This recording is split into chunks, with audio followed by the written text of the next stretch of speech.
Olá, queridos estudantes do Mendes Online, professor Sandro Massarani, e vamos nesta aula falar um pouquinho sobre os dois mandatos do Fernando Henrique Cardoso.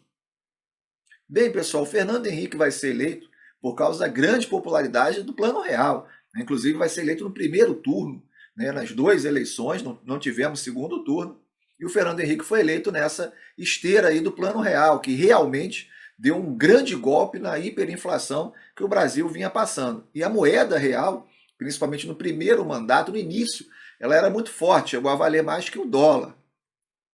Bem, então eleito para dois mandatos devido a essa popularidade do Plano Real. Temos o início do Mercosul, né, em janeiro de 1995, o Tratado de Assunção, né, que dava origem ao Mercosul, foi assinado pelo Collor, em 1991. É um assunto que envolve mais geografia, mas é importante, porque mostra aí que essa é a época do grande boom da globalização. É o fim da Guerra Fria e nós estamos vivendo aí, né, a nova ordem mundial multipolar, né, o surgimento de diversos blocos econômicos, consolidação, né, da União Europeia, né, do NAFTA, Mercosul, né, então do neoliberalismo muito forte, né, a década de 1990, início dos anos 2000.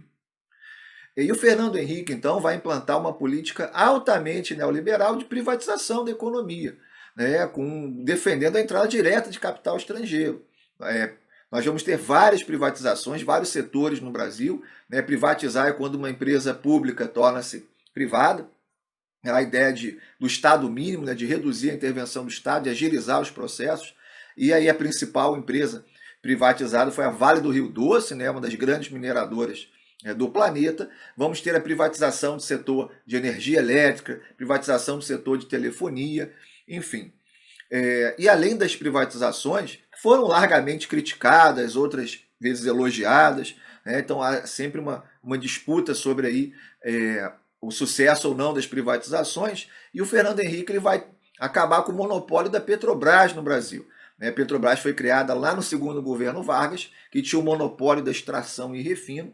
A Petrobras também vai virar uma empresa mista, no governo do Fernando Henrique. Então, nós temos também toda essa polêmica que vai envolver a Petrobras. Alguns sendo contra, outros sendo a favor, tá? Mas dentro aí, né, da coerência do Fernando Henrique com uma política, né, mais neoliberal.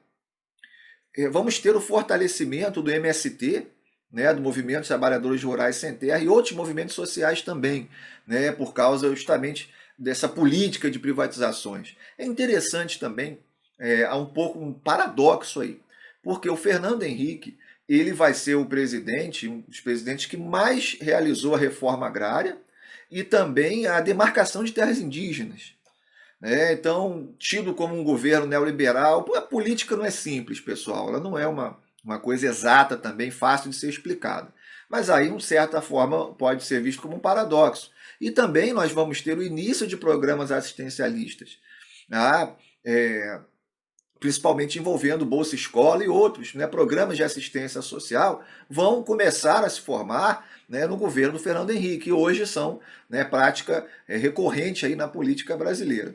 Então isso é importante, né? Quando a gente vai analisar a história, a questão da política, nunca é tão simples assim. Né? A gente tem que analisar todas as nuances.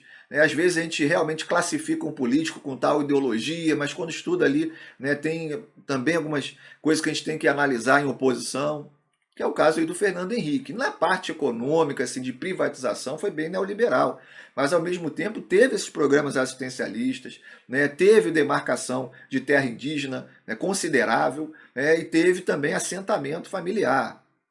Enfim, pessoal, na Constituição de 88, não sei se vocês sabiam, não tinha reeleição na Constituição original, né, na formação original da Constituição de 88.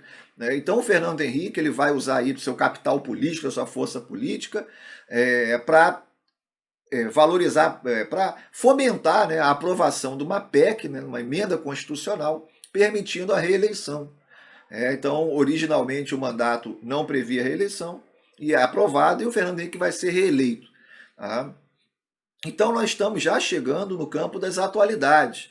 Muitas das medidas do Fernando Henrique ainda afetam a nossa vida diariamente. Então, assim, da história, o governo Fernando Henrique, né, é uma transição ainda de história já para o dia a dia, né, para a atualidade, que a gente começa a buscar novas ferramentas para analisar, como a própria geografia. Espero que vocês tenham aprendido bastante, bons estudos e até a próxima.